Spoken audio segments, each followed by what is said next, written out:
एक विजन होतं ते ठरवलेलं. खरं तर काँग्रेस पक्षाचा मार्गदर्शकच आज हरवलेला आहे. संकटाच्या काळामध्ये हा देश उभं करण्यामध्ये सिंहाचा वाटा माजी पंतप्रधान मनमोहन सिंग साहेबांचा होता. 1991 मध्ये ज्यावेळेस प्रचंड रिसेशन आलं, आर्थिक संकट आलं,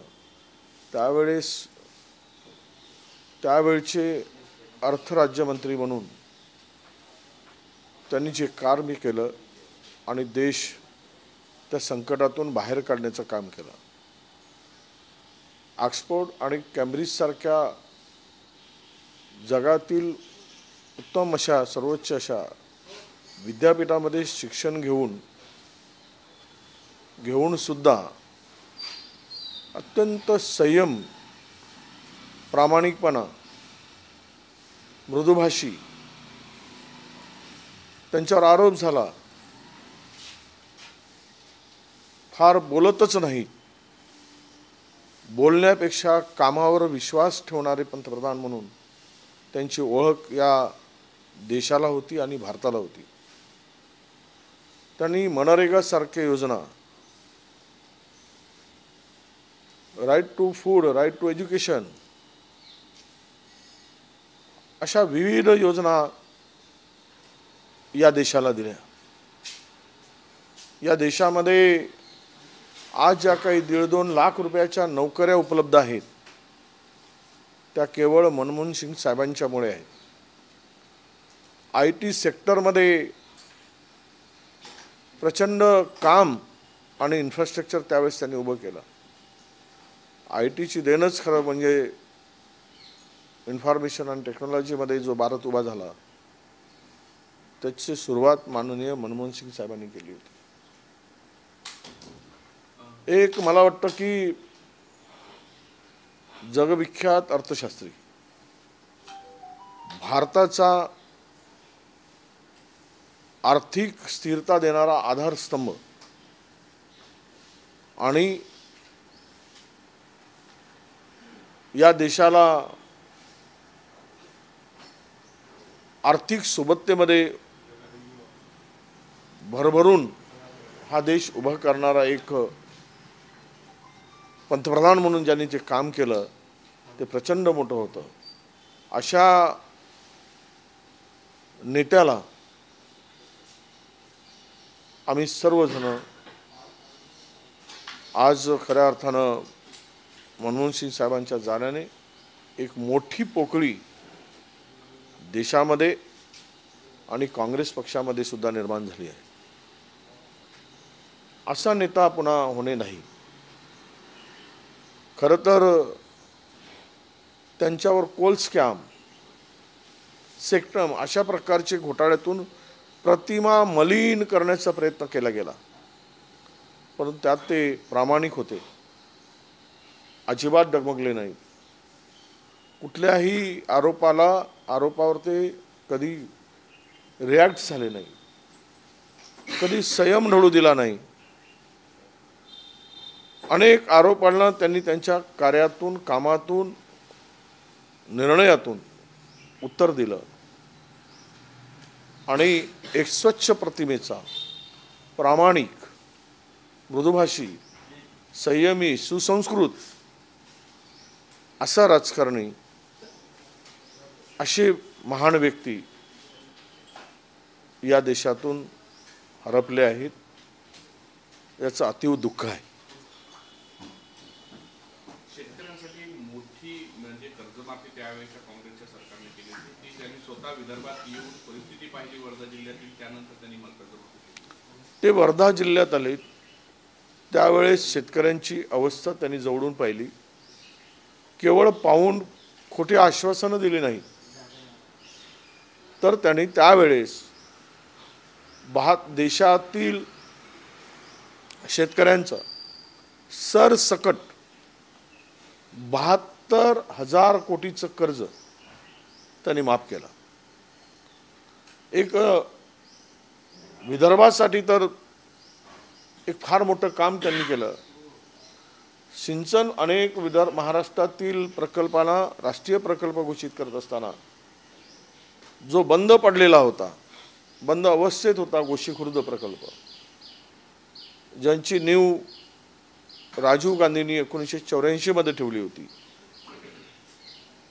त्या बंद पडलेल्या प्रकल्पाला, निधी अपुरा मिळत असलेल्या प्रकल्पाला आम्ही भेटल्यानंतर, मी त्यावेळेस राज्यमंत्री होतो आणि त्यांना विनंती केली की हा प्रकल्प राजीव गांधींनी उभा केलेला प्रकल्प आहे, या प्रकल्पाला निधी उपलब्ध करून द्या. आपल्याला सांगतो की त्यावेळेस त्यांनी 4,990 कोटी या प्रकल्पाला दिले, गोशीखुर्द प्रकल्पाला दिले आणि राष्ट्रीय प्रकल्प म्हणून गोशीखुर्द प्रकल्पाला घोषित केलं. त्यामुळे हा प्रकल्प आज पूर्णत्वास गेला, याचं श्रेय मनमोहन सिंग साहेबांना जातं.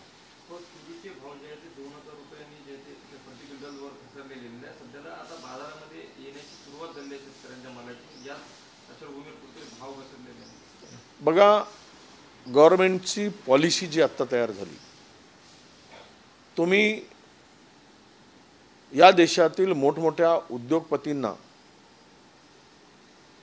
या शेतकऱ्यांच्या माल खरेदीचा अधिकार दिला.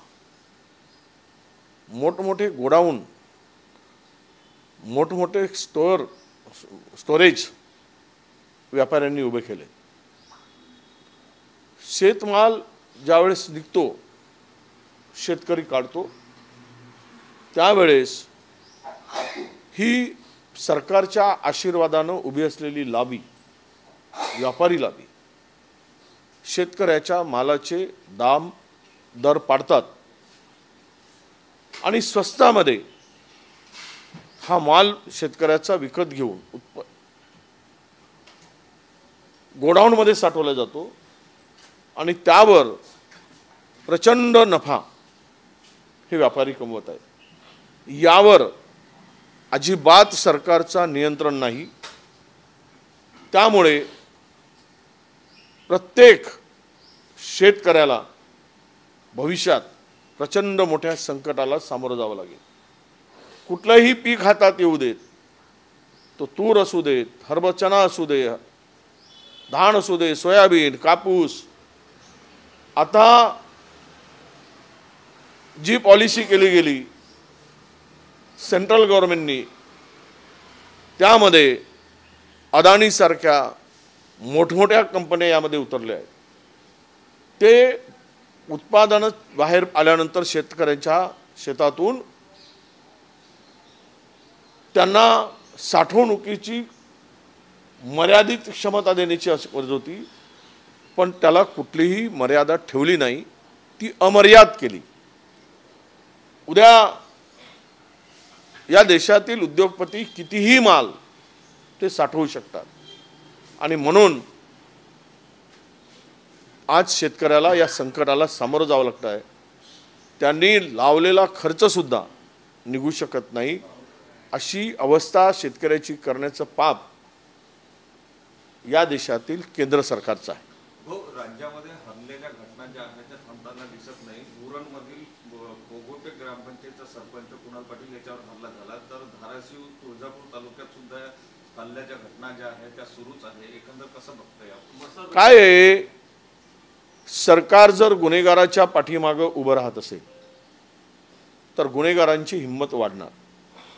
मसाजोगमध्ये जी घटना घडली त्यामध्ये जी धागेदोरे मंत्र्यापर्यंत गेली, अजूनही तो त्या भारतीय जनता पक्षाचे आमदार सुरेश धस म्हणतात तसा त्यांचा आका अजूनही बाहेर आहे आणि आका पुन्हा वरचा आहे, तो सुद्धा बिनधास्त आहे. बीड जिल्हा महाराष्ट्रातील बिहार आहे असं एका IAS अधिकाऱ्यांनी पुस्तक लिहिलेलं होतं. महाराष्ट्र का बीड बिहार है. त्या पुस्तकाचं काय असं टायटल होतं, मी पूर्ण तुम्हाला आठवत नाही, पण त्यांनी लिहिलेलं पुस्तक मी त्याची अल्पावधीत बदली झाली होती. आणि जे काही आता बघतो आपण महाराष्ट्रामध्ये ते मसाजोग असू दे, परभणीमध्ये पोलीस ज्या पद्धतीनं अमानुषपणे वागलेत त्याला पांघरून घालण्याचं काम या देशातील, या राज्यातील गृहमंत्री करत असतील, या राज्यामध्ये पोलीस करत असतील, सत्ताधारी मंत्री गुन्हेगारांना संरक्षण देत असतील, तर मात्र या घटना वाढतील. त्याचीच जे काही पुनरावृत्ती होताना आम्हाला दिसते ते याचं एक उदाहरण आहे. भाऊ, पुढील वर्षी होणाऱ्या महानगरपालिकेच्या डीएमसीच्या निवडणुका ज्या आहेत त्यामध्ये ठाकरे गट आता सोबळाची भूमिका घेताना दिसते, तर दुसरीकडे भाजप सुद्धा त्या ठिकाणी सोबळाची भूमिका. काँग्रेसकडे एक असा प्रस्ताव गेलेला आहे की नागपुरातल्या सगळ्या ज्या निवडणुका त्या स्वबळावर व्हाव्या. नाही, बघा, मला असं वाटतं की महाराष्ट्रामध्ये भारतीय जनता पक्षाला मित्रपक्षाची आता सोयीपुरती गरज आहे. त्यांना जे काही संख्याबळ मिळालं त्यामुळे त्यांना मित्रपक्षाची गरज नाही. महाविकास आघाडीच्या संदर्भात आम्ही सत्तेत नाही आणि इंडिया आघाडी म्हणून उद्धवजी ठाकरे साहेब सेंट्रल दिल्लीमध्ये लोकसभेमध्ये होते, महाविकास आघाडी म्हणून विधानसभेमध्ये होते. मला वाटतं की आजची स्थिती पाहून जर त्यांना स्वतंत्र लढायचं असेल तर तो त्या पक्षाचा निर्णय आहे. पण मुंबई महानगरपालिकेमध्ये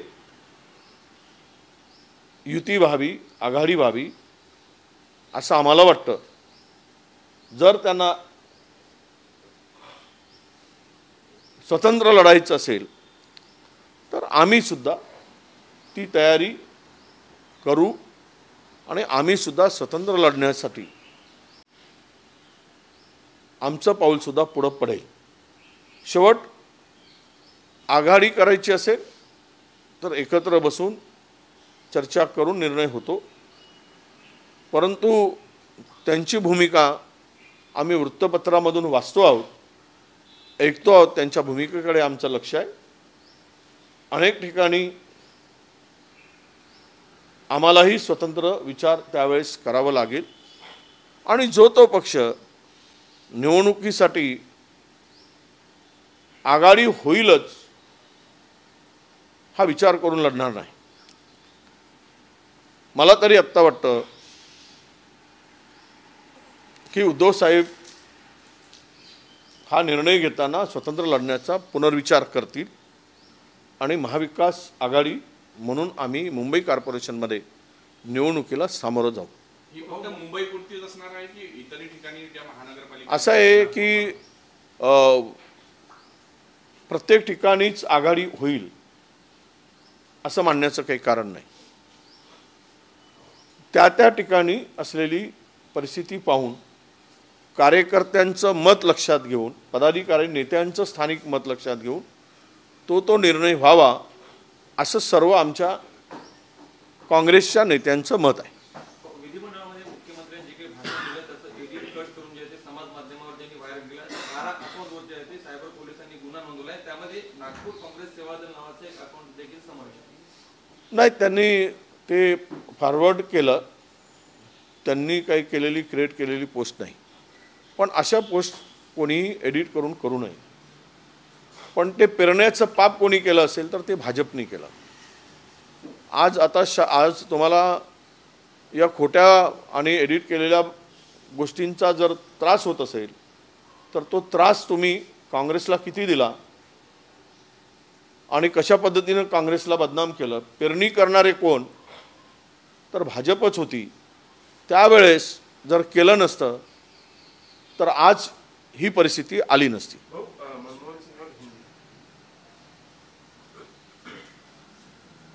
देश के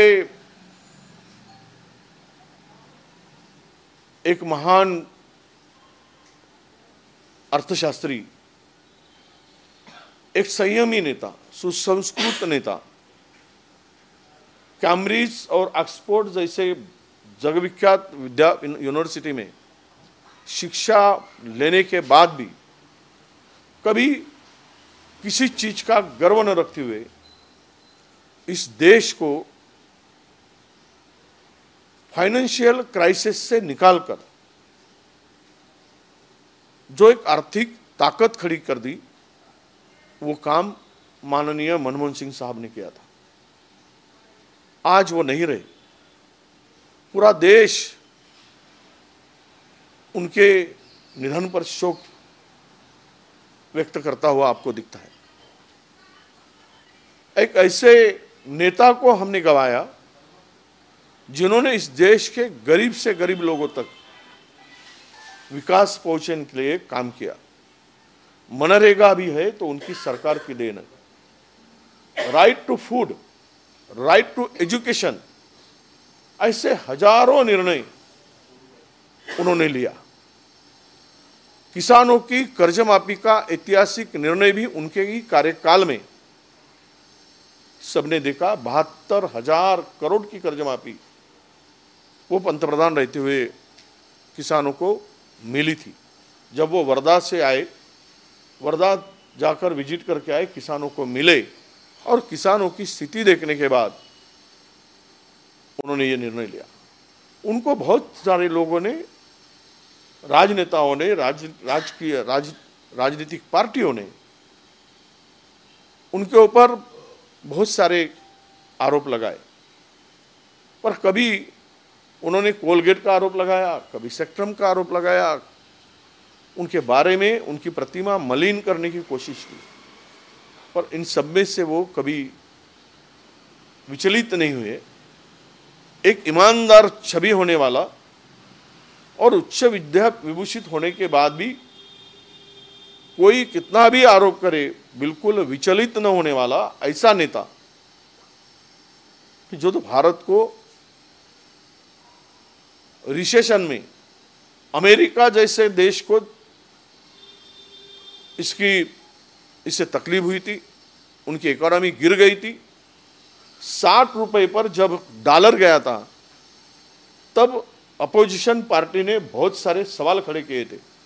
हालांकि आज 85 के पार डॉलर हुआ है, तब भी उन्होंने उस बात को लेकर कभी रिएक्ट नहीं हुए। आरोप का उत्तर भी देते समय कभी किसी को दुख न हो, उनके शब्दों में हमेशा दूसरों प्रति सम्मान और आदर रहा है। ऐसे नेता को हमने गंवाया कि जो हिंदुस्तान के लिए एक बहुत बड़ी, मैं कहता हूं कि ऐसे नेता दोबारा होने वाला नहीं। एक सुसंस्कृत नेता ये इस पीढ़ी का हमने गंवाया है। ये बड़ा नुकसान उनके जाने से हिंदुस्तान का हुआ। धन्यवाद।